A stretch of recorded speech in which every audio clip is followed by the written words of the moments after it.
वक्रतुंड महाकाय सूर्यकोटि समप्रभा निर्विघ्नं कुरु मे देव सर्वकार्येषु सर्वदा। गुरुर्ब्रह्मा गुरुर्विष्णुः गुरुर्देवो महेश्वरः गुरुर्साक्षात् परब्रह्म तस्मै श्री गुरवे नमः। Hari Om Shri Gurubhyo Namaha. Namaste and a hearty welcome to one and all for today's 10th session of our series Gift, Gita for Inner Freedom and Transformation. Before we start our today's program, I would like to recall somebody who is, you will get to know. Born on the January 23rd, 1987 in Cuttack, today's Odisha, Subhash Chandra Bose was educated in India and England. Though he passed the Indian Civil Service examination, he resigned and returned to India in 1921 to join the nationalist movement, the Indian National Congress under Mahatma Gandhi. Under the mentorship of Chittaranjan Das, he started the newspaper Swaraj. During the commencement of the First World War, he demanded full independence of India from the British within 6 months. Gandhiji strongly opposed the ways of Bose. Netaji faced vehement objections from inside the Congress, which led him to resign from the INC and form a group called Forward Bloc. He started a mass movement against using Indian men in wars between foreign countries, which led him to be put under house arrest. In July 1943, he arrived in Singapore, took over the reins of the Indian independence movement started by Rash Bihari Bose and organized the Azad Hind Fauj, which is also known as the Indian National Army. The INA waged war, liberated the Andaman and Nicobar Islands, but when it reached Burma, the defeat of Japan and Germany in the Second World War, as well as the inclement weather, which was very bad, forced him to retreat. Finally, Netaji's death in a supposedly plane crash on August 18, 1945 in Tepi, Taiwan is a controversy till date. On his Jayanti today, with utmost gratitude and respect, let us remember Netaji, who was one of the most respected freedom fighters and a Deshbhakt.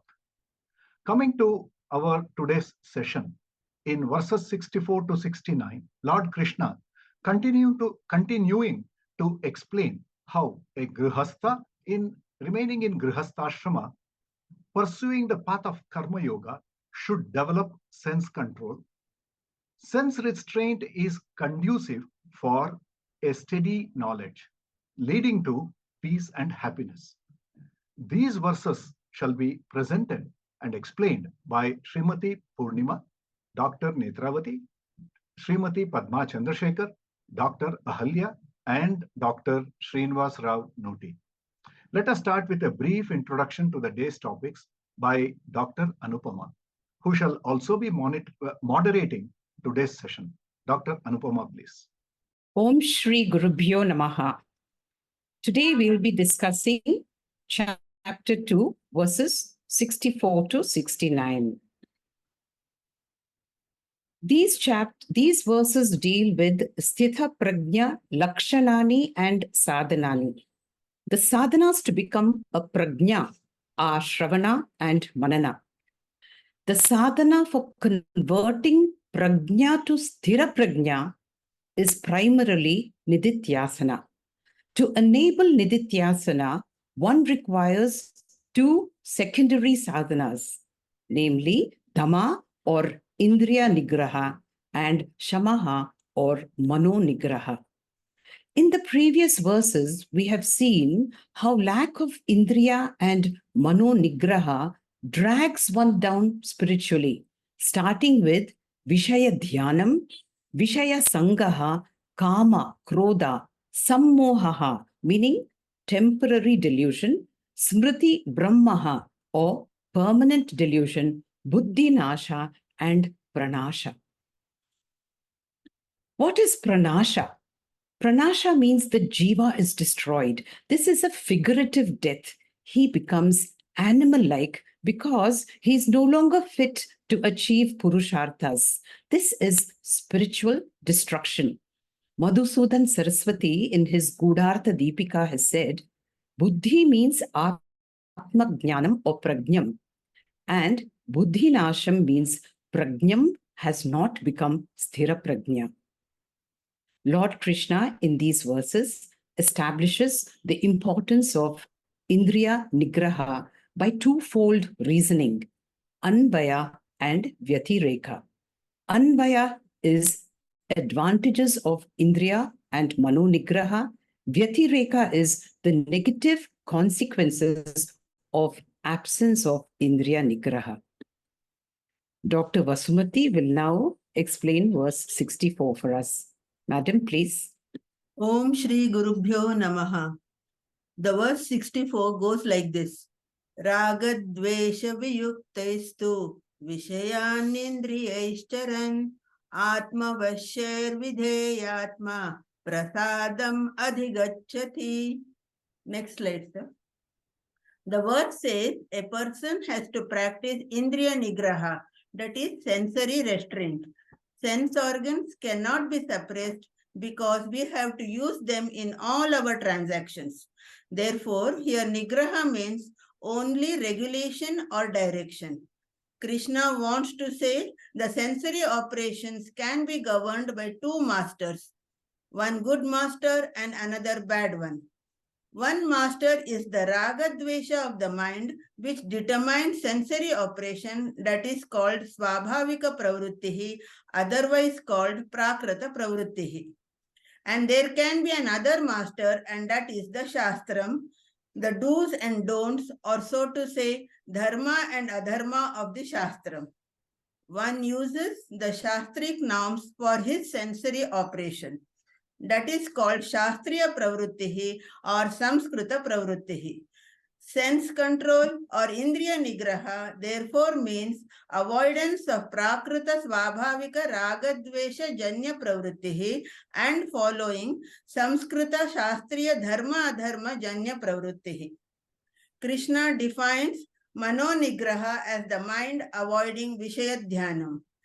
If these two, that is Indriya Nigraha and Mano Nigraha, are followed, avoiding Svabhavika Pravrittihi and confining to Shastriya Pravrittihi, that person will enjoy a mind which is available for Nididhyasanam.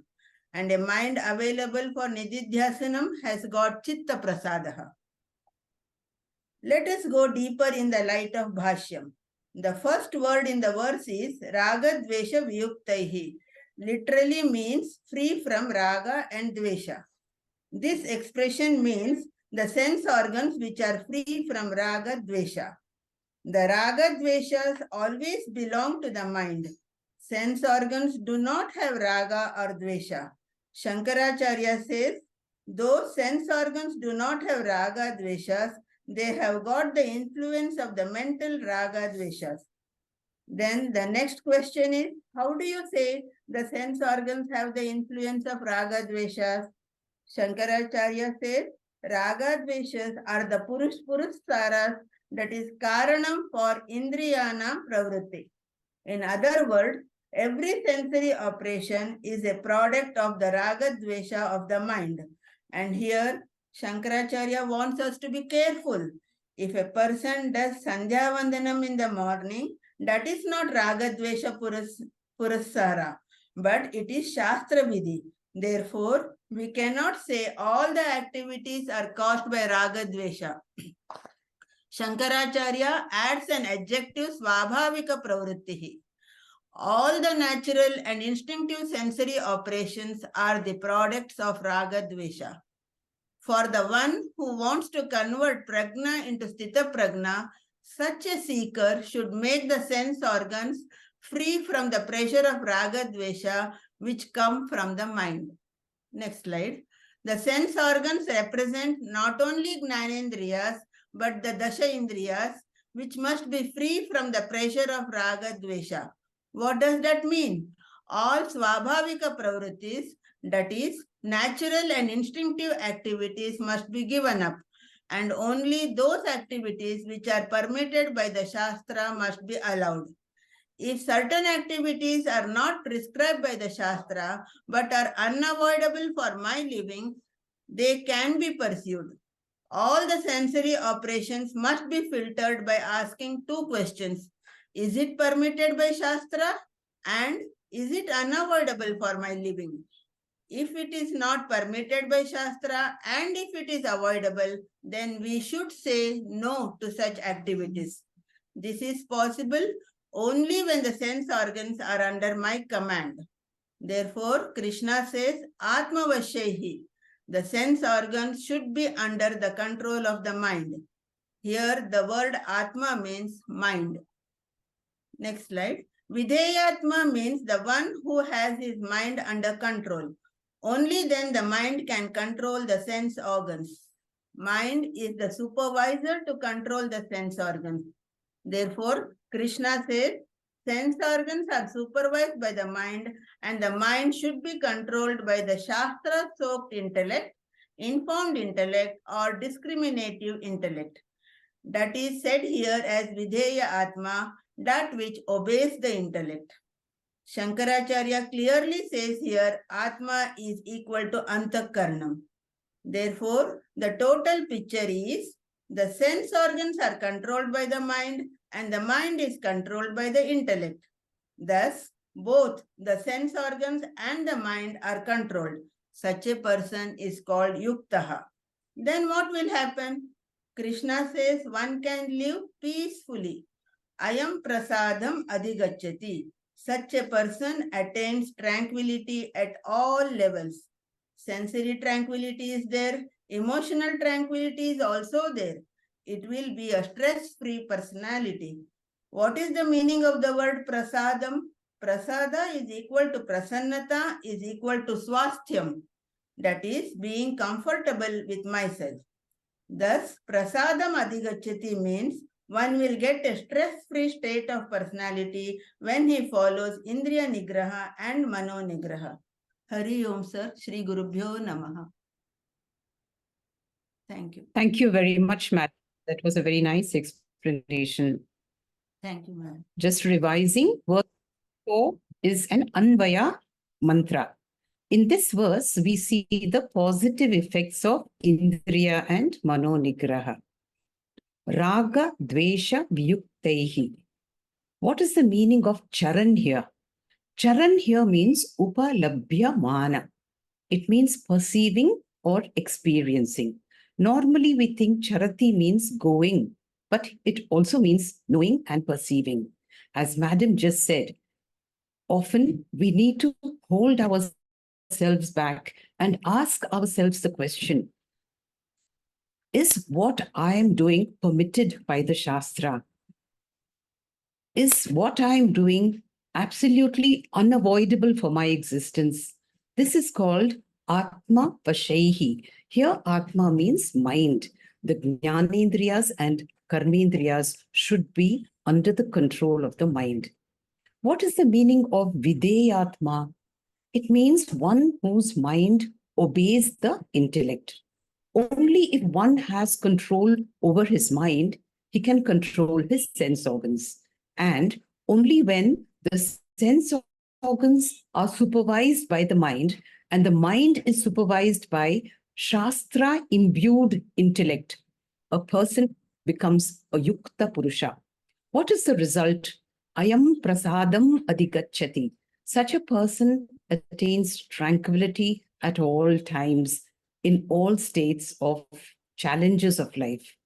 What is the meaning of prasadam? As Madam just said, it means prashanta or swasthyam. Prasadam adhigacchati is the benefit of Indriya and Mano Nigraha. This is not the goal of a mumukshu. It is a prerequisite for transforming prajna into sthira prajna. The next verse, 65, will be explained by Colonel Vijayan. Namaste, Hari Om, Shri Gurubhyo Namaha. The second chapter can be divided into 4 parts, and we are at the final part of the Jnana Yoga. which can be further divided as 53 to 57 Sthita Prajna Lakshanani and 58 to 68 is Sthita Prajna Sadhanani, and finally it is on Siddha Purushaha. Prasade sarva dukkhanam hanirasyopajaayate prasanna chetaso hyashu buddhi paryavatishtate. This verse means in tranquility, the destruction of all miseries takes place, and the self-knowledge of this serene-minded person becomes firm. Coming to the next slide. The verse 2.64 onwards, Lord Krishna is talking about the importance of Indriya Nigraha and Mano Nigraha as a supportive sadhana for Nididhyasanam. And Nididhyasanam is the primary sadhana, as was told previously, to convert aprajna to Sthita Prajna. Aprajna can become Sthita Prajna by developing detachment and emotional transformation. For this, 3 exercises are required: Sama, Dhamma, and Nididhyasanam. And with this, a person achieves a equanimous mind, a prasadaha, samatvam, shantihi, equanimity or tranquility. In this verse, Krishna says prasada will produce twofold benefit. The first benefit is sarva dukkhanam hanihi, that is, the worries which comes from 3 sources. From our body, adhyatmika, the surrounding people and family members, adi bhautika, external world, natural forces, adi dhaivika. So all these 3 dukkha are destroyed, and then there is happiness or joy or ananda. The outside world cannot give happiness, and the outside world need not give happiness, because we ourselves are the source of happiness. Just like the bone that is bitten by a dog. When the dog bites the bone, we know that the bone does not have a drop of blood, but still the dog bites the bone and the bone hurts the very mouth of the dog, and the blood comes from the dog's mouth. So what does the dog think? It has a very funny logic. It thinks before biting the bone, no blood. After biting the bone, there is blood. Therefore, where is the source of blood? The bone. So this is the dog logic. So after using a sense object, we enjoy happiness. So what do we presume? That the object is giving us the happiness. We conclude that the object is the source of happiness. Vedanta says, sense objects only are responsible in bringing out the happiness which is actually in ourself, within ourself. So how does the sense object bring out the happiness? Just by removing all the mental disturbances temporarily. Therefore, mental disturbances are blocking our happiness, and by a proper sense control, mind control, these blocks can be removed and our Atmananda manifests. Next, when the mind is calmer, self-knowledge becomes well-rooted. It becomes stronger. It becomes well assimilated. So it is not the amount of food that I consume which is important, but it's the amount of food that I assimilate which is important. In the Bhashyan, the extra message is a tranquil mind is free of all the preoccupations. The mind is free from all the dukkha or the worries. So the immediate consequence is we develop a deep quality mind which is available and not a shallow mind. And in such a deep and tranquil mind, Nididhyasanam becomes extremely intense. And when intense meditation or Nididhyasanam is practiced, Prajna will get converted to Sthita Prajna. In a shallow mind, no activity can get registered, but in a deep mind, Nididhyasanam is powerful and therefore it gets well stabilized. So in conclusion, with Indriya Nigraha and Mano Nigraha, the phalam is Shantihi or tranquility of mind, and this removes all our worries and our knowledge gets deep-rooted. And the glory of such tranquility is discussed in the next verse. Hari Om, thank you. Thank you, Madam Netra. I'm sorry about my error in introducing. Revising verse 65, this is an Anvaya mantra which describes the benefit of Mano and Indriya Nigraha. Prasade sarva dukkhanam. Prasade here is in the tranquil mind which has Indriya and Mano Nigraha. Sarva dukkhanam hani upajayate. This is the first benefit.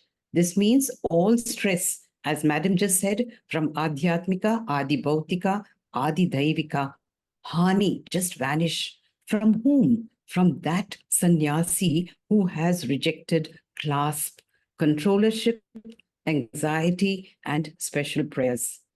Prasanna chetasihi asau buddhihi parya avatishtate. Pari here means totally, and avatishtate means abides. Prasanna chetasa means swastha antakaranasya. Here buddhi means intellect. And where does this intellect abide? It abides in Atma Swarupa, Atma Akara Vritti. Aham Brahma Asmi iti Akhanda Akara Vritti. This is the second benefit.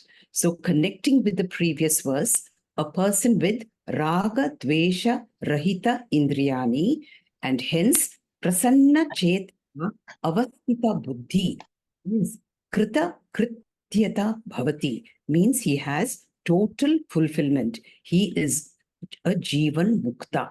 So, what is the glory of this tranquility? First is Jivan Mukti, Nityananda, Sukham. As said in Chandogya Upanishad, Yo Vai Bhuma Tat Sukham Na Alpe Sukham Asti. Going on to verse 67, Dr. Padma, Madam Padma, please. Hari Om, Shri Gurubhyo Namaha. Verse 66. Nasti bhuddhir ayuktasya, nachayuktasya bhavana, nacha bhavayat shantihi, ashantasya kuthas sukham. Translation. Knowledge does not arise for the undisciplined one. Contemplation is also not possible for the undisciplined. And there is no peace for the uncontemplative one. Then how can there be happiness for the one without peace? In this verse, Lord Krishna points out the consequences of the absence of Indriya Mano Nigraha. A Yukta Purusha is one who has his Indriyas under control, who has cultivated steadfastness, inner stability, and inner balance. Coming to the verse, Lord Krishna addresses two problems. The first problem, Ayuktasya buddhi na asti. Ayuktasya meaning one with no tranquility or steady mind and does not have buddhi, intellect, knowledge. His power of reasoning, his ability to discern is lacking. Therefore, if Sama and Dhamma are not there, even Shravanam and Mananam cannot happen. Therefore, Jnanam does not happen. And coming to problem 2, Ayuktasya bhavana apina asti. Bhavana meditation, that is contemplation too, is not possible in a person with unsteady, wavering mind. If Shravanam and Mananam is not possible, now even Nididhyasanam too is not possible. Swami Paramarthanandaji says, just as you see your reflection in dust-free mirror or in still waters, not in water with ripples, so too Atma Ananda can reflect only in a calm, tranquil mind. Meaning, who does not use his powers of reasoning, whose senses are unruly and mind unbridled. His life drifts in chaos and confusion. His existence always entangled in samsara. So, where is the peace within? Coming to verse 67. Indriyanam hicharitam yanmano vidhiyate tadasya harita prajnam vayurnavam ivam bhasi. Translation. Verily, that mind which follows the wandering sense organs carries away the wisdom of that person, just as the wind, the boat on the waters. I would like to mention that in Katha Upanishad, 3rd Valli, verses 1.3 to 11, deals with the allegoric expression of human body as a chariot. The body is equated to a chariot, where the horses are the senses, the mind is the reins, and the driver or the charioteer is the intellect. The passenger of the chariot is the self, the Atman. This metaphorical parable chariot is also found in ancient Greek literature such as the Parmenides, Xenophon's prologue of Prodicus, and in the Platonic dialogue of Phaedrus. And in this verse, Lord Krishna emphasizes central sense control. When the senses are moving about in their own respective fields of Shabda, Sparsha, Rupa, Rasa, Gandha, then the mind too follows the sense organs. Therefore, Lord Krishna says, Indriyanam hicharitam yan mano nuvidhayate. The wandering mind destroys the ability of acquiring this of self-knowledge. Vayur navam evam bhasi. The wind, Vayu, is compared to the wandering, unstable mind, and navam both is compared to jnanam, knowledge. The knowledge which takes one across the ambasi, the waters, that is, ocean of samsara. The wandering mind destroys the ability of acquiring self-knowledge, just like the cyclonic wind which destroys the boat, that is, one's self-knowledge, taking one away from the chosen path of Shravanam, Mananam, and Nididhyasanam, away across the uncharted waters of samsara. To convert prajna into sthita prajna, one must follow Indriya Nigraha, Mano Nigraha, and Nididhyasanam. Thus, from the sensory thirst, one must rein in sense organs and must and should for cultivating steadfast wisdom and inner stability and inner balance. Thank you. Hari Om. Shri Gurubhyo Namah. Thank you, Padma. That was a very nice explanation. Revisiting verse 67, Indriyanam hi charatam. This is a Vyatireka verse describing the consequences of lack of Indriya Nigraha. So, without Indriya and Mano Nigraha, we see Shravana, Manana, and Nididhyasanam is imperfect. The emotion-ridden mind carries one away from Vedanta, like a boat blown off course by strong winds. One strays from Atma to Anatma, from the binary to the triangular format. In the words of Yamadharmaraja, Ya avignan navan bhavati ayuktena manasa sada tasya indriyani avashyani dushta ashva iva saratehe. If one lacks indriya mano nigraha, his sense organs will be like the unruly horses of a charioteer. When the mind is unrestrained, nididhyasana is not possible. Hence, jnanishta is also not possible. Ahalya. Madam Ahalya, please. Namaste. Shri Gurubhyo Namaha. We have all along heard about what happens when we control the Indriyas and when we don't control the Indriyas. And as Dr. Anupama beautifully explained it in the Anvaya and the Vyatireka way, in the positive and the negative aspect of it. All the speakers all along have told us about the importance of Indriya Nigraha as we are dealing with the Sthita Prajna Lakshana and Sadhana in this last part of the second chapter. In fact, Swamiji explains this Sthita Prajnatva as one who has attained self-knowledge and one who has also assimilated it, as Dr. Netra explained it. In our common parlance, one who has converted the knowledge into emotional strength is a Sthita Prajna. In fact, all of them mentioned about the three disciplines that are a sine qua non for getting Pratishtita Prajna, which are Indriya Nigraha, Dama, Mano Nigraha, Shama, and Nididhyasana. What happens when we practice this? The result is Sthita Prajnatva, or equanimity of the mind and freedom from desires. The 68th shloka is a summary of the sadhanas mentioned from verse 60 to 67. And therefore, Krishna is starting this verse with the word tasmat, therefore.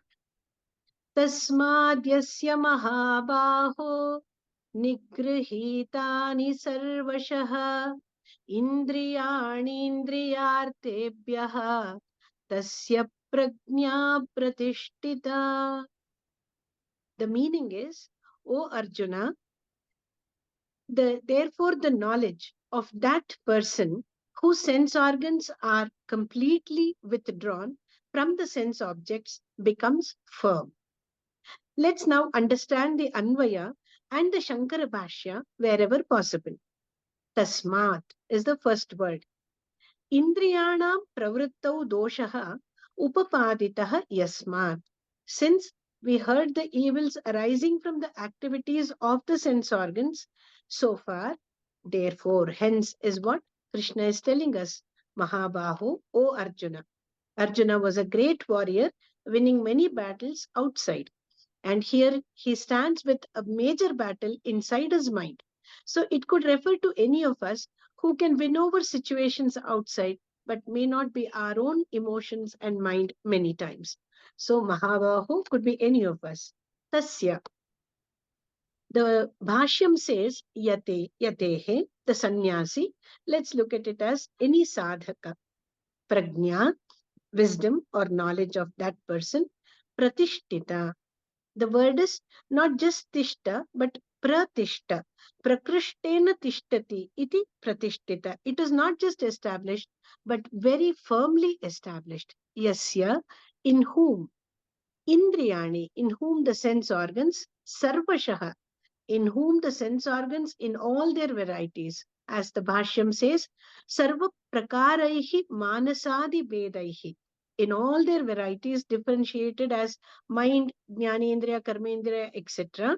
So from all that, nigrihitani, when they are withdrawn. Withdrawn from what? Indriyartebhyaha. The indriya is withdrawn from the contact with its sense objects, like shrotra from sound, the ear from sound, the eyes from viewing this objects, that way. So this is the Anvaya and the word meaning. When we look at the whole shloka, it is an upasamhara shloka, a summary from the verse Yatato hyapi kaunteya.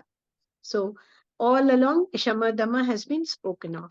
Dhamma, as we know, is restraining the Jnanendriya and Karmendriya, whereas Indriya Nigraha implies limits that are placed on sensual enjoyments, like the eyes will not see this.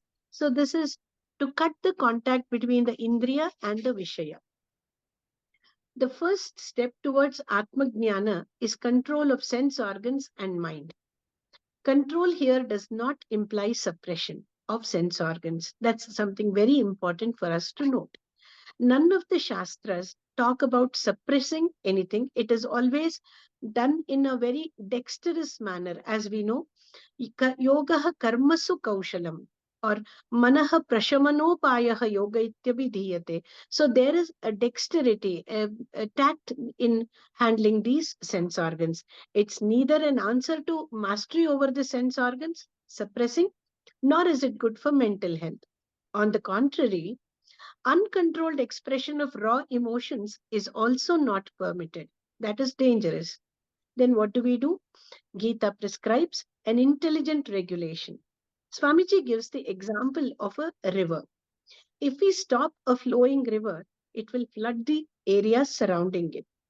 If the river is let to go flow in its own course, it joins the ocean and the extra water is of no use to us. So neither stop the flow nor allow the water to completely flow into the ocean. So what do? A check dam is the answer, which can store and channelize water for larger good.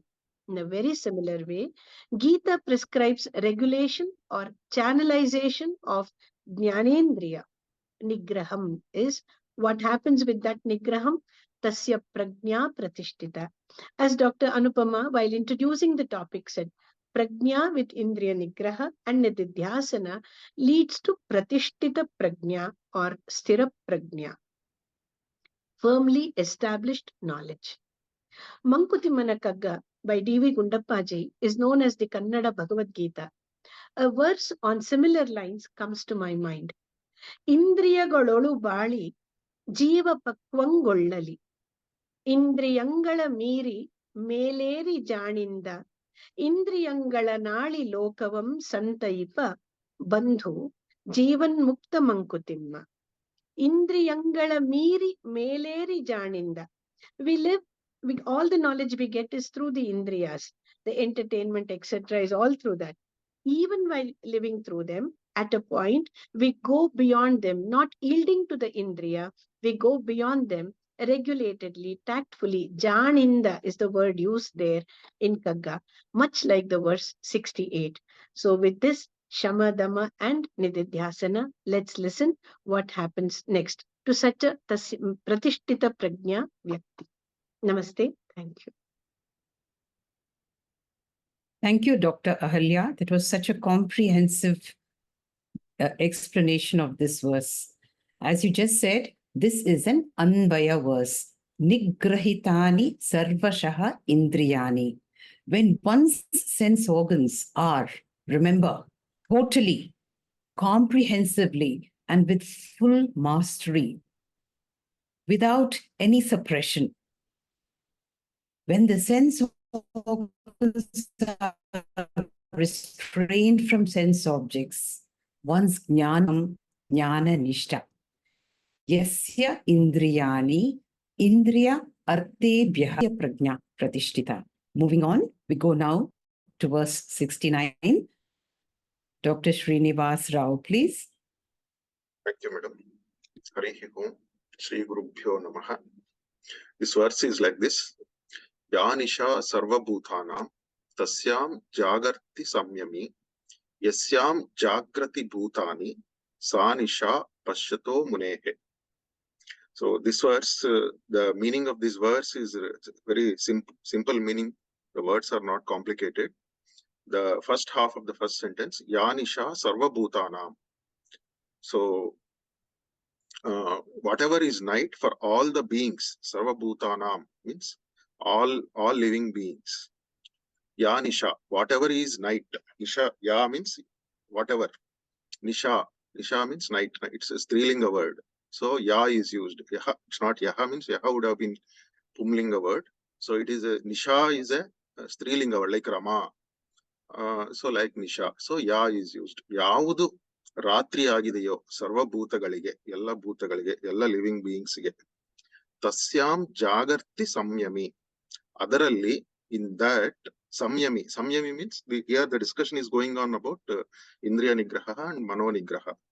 So ಸಂಯಮಿ means we should not take the knowledge as a ಜ್ಞಾನಿ.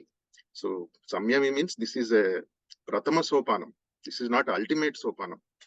So ಸಂಯಮಿ means one who has controlled his sense organs and mind. So Indriya Nigraha and Mano Nigraha, that is Samyami. Because the previous verses is also described about Samyami, the same meaning it is used. So here Samyami means one who has controlled the Indriyas and mind. Indriya Nigraha and Mano Nigraha Ullavanuge, Adu, that he considers as day. That is Tasyam Jagarti Samyami. So in that, the self-controlled man is awake. So the second line, Yasyam Jagrati Bhutani. Earlier it was Jagarti. Here, now here it is Jagrati. There is slight difference in the grammar also. Yasyam Jagrati Bhutani. Yavudralli Sarvabhutagalu alert ಆಗಿದೆಯೋ, where all beings are awake.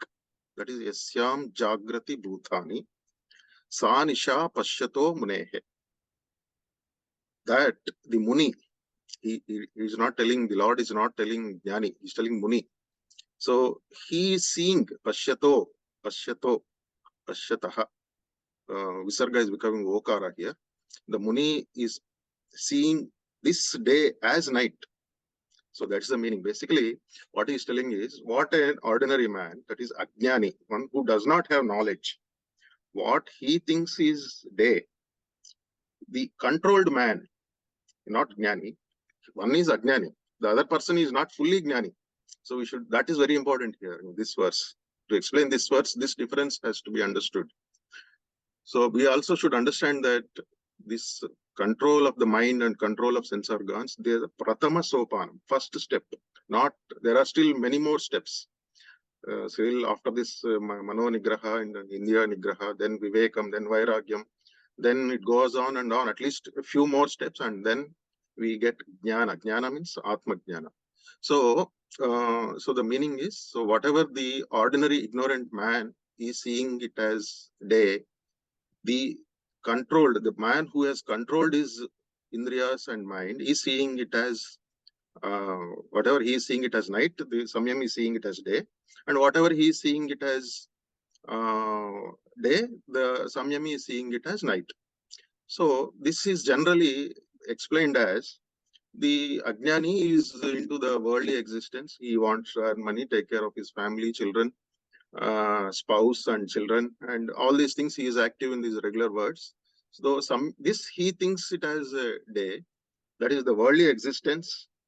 But whereas the controlled person looks this as night. So this way it is explained. The difference, there is one more way of explaining this also. Next step, please. Next slides, please. So we know that we have Jagrat, Swapna and Sushupti states, the three states, and also we have Maya. So this Maya has two functions. One is to obscure what is truth. It is to obscure the truth. And second is to make untruth look like truth. These are the two functions. So in the day, what is happening is both these are active. That is, Ajnani thinks that what is Asatyam is actually Satyam. And also he does not know. These two things are different. So what is happening in Nisha, that is sleep, is this Swapna Sthiti also is partial Jagrata only, where the mind is still active. So you can take Jagrata and Swapna Sthiti as both as Jagrata Sthiti only. And in Sushupti states, what is happening is the only one of these two is working, but the second function of Maya is not there. That is when we, during in our deep sleep, all our raga, dveshas and whatever have been explained, all have gone. But we are not aware of the jnana. Ajnana is gone, but jnana has not yet come. So this is deep sleep state. So this jnani, samyami identifies that during the night. So we are free of all our dukkha, santoshas and raga, dvesha, all these things. We know that all our dukkhas go off in the night. And then when we wake up, then again we are into all these things. That is ajnana. That is what is sleep. That is what is regular man considers as day, but samyami considers it as night. So, but also here what we should understand is here a jnani is aware that ajnani's day is actually night, but ajnani, when he thinks he is sleeping, that is actually a state nearer to the jnana. That is also not fully jnana. So I hope it's clear. Little bit confusing it is, but if you take these two things as sleep state, two functions of Maya, we should bifurcate those two. And then if you meditate over, we can understand this. So simply if we explain Nisha and Jagrata state, what Ajnani is thinking it as day. So this is worldly existence, that is compared to worldly existence. And Jnani's day is the knowledge of the Lord. That also you can explain. But why specifically the Lord has used these words? So there is an indication. So Lord's words are not so simple. So they will have both the meanings. So words are also not simply used. We cannot say these are only alankaras. In some of the explanations, it is given as this is the Lord has used alankara. It is also alankara. It is also there is some meaning in that. So we have these things are very well explained by Gaudapadacharya in Mandukya Karika, Mandukya Upanishads Karika. He was the one who has explained it completely. So this way we can understand this. Thank you. Thank you, Doctor. Revisiting this verse 69, my very favorite verse, a slightly different perspective from Dr. Srinivas Rao. This verse describes the glory of a sthita prajna. Here, we are comparing jnani and an ajnani. A sthita prajna we consider as a jnani. Both jnani and an ajnani experience the very same world. Vedanta attempts not to change the world, but to change our perception of the world. This verse describes the difference in the perception of a jnani. So, although both jnani and ajnani live to face the same people, the same incidents, their perception is different. Jnani perceives the essence the Advaita Brahma as the only reality, whereas the Ajnani sees just Nama Rupa, Dvaitam, the plurality. Take this example of both of them watching an ocean. The Ajnani sees plurality. He sees large, small, perishing waves. He sees Dvaita, Anitya, Tarangani. And what does the Jnani sees? He sees just the water, the Advaita, Nitya, Jalam. Another example, the diagonally opposite perspective of ornaments. And Ajnani sees Nama Rupa, the various aspects, forms of jewelry, whereas Ajnani sees the essence, gold. Their perspectives of the universe, the Ajnani sees plurality. He sees Jagatta Satya, and things are so real for him. But the Jnani sees Advaitam. He sees Brahma Satya and Jagat Mithya. 4 statements are made here in this verse. Ya nisha sarva bhutanam tasyam jagarti samyami yasyam jagrati bhutani sa nisha pashyato munehe. The key to understanding is, first, understand the 2 perspectives. Dvaita drishti, the plurality of ajnanam, a person who does not know Brahma Satya, Jagat Mithya, and the Advaita Drishti of a Jnani, Brahma Satyam, Jagat Mithyam. The day here refers to Advaitam or Jnanam, and night to Dvaitam or Ajnanam. The day represents awareness and night represents unawareness. The Jnani is referred to here as a human being who is awake to the day, and the day is Brahma Satyam, and asleep to night, because for him, the Jagat is Mithya. Whereas the Ajnani is compared to a nocturnal creature like the owl. The owl here is asleep to the day. He is asleep to Brahma Satyam, Jagat Mithyam, and awake to the night, meaning Jagat is very real to him. The 4 statements made are, first, Ya Nisha Sarva Bhutanam. This means ignorant people don't perceive Advaita, Brahma Satyam, Jagat Nityam. Ya means Advaita Tattvam. And Nisha, as I already said, is darkness, ignorance, or lack of awareness. And Sarva Bhutanam here refer to the Ajnani or ignorant people. Although Advaita Brahma Tattvam is always evident as sunlight is during the day, just as nocturnal creatures are unable to perceive sunlight, Ajnanis are unable to perceive Brahman. Going on, Tasyam Jagriti Samyami, Ajnani is aware of Advaita Tattvam. Tasya means the Advaita Tattvam, Jagriti means awareness, and Samyami is a Jnani, a person with Indriya and Mano Nigraha. Yasyam Jagarti Bhutani, Ajnanis perceive only Dvaita Prapancha. Yasyam means the Dvaita Prapancha, Jagarti means aware or awake, and Bhutani here are the Ajnanis. So, coming to the 2 corollaries, for an Ajnani, Dvaita Prapancha is born out of Ajnanam. Brahma Satyatvam is missed, like mistaking a rope for a snake. For a Jnani, Dvaita Prapancha is Nisha because it is imperceptible, meaning less relevant. Jagat is dismissed as Mithya. This entire concept is explained by Yamadharmaraja by using just 3 words. Neha nanasti kinchina.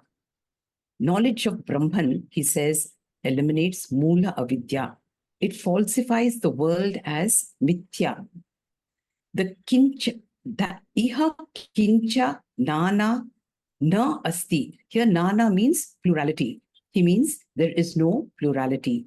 Iha nana eva pashyati sa mrityo mrityam gacchati. He who sees plurality gets entangled in the cycle of Janana Marana.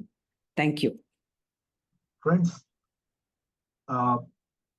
many of you have, in response to our request, submitted the Google Forms, but there are some yet to submit update the details of their contribution.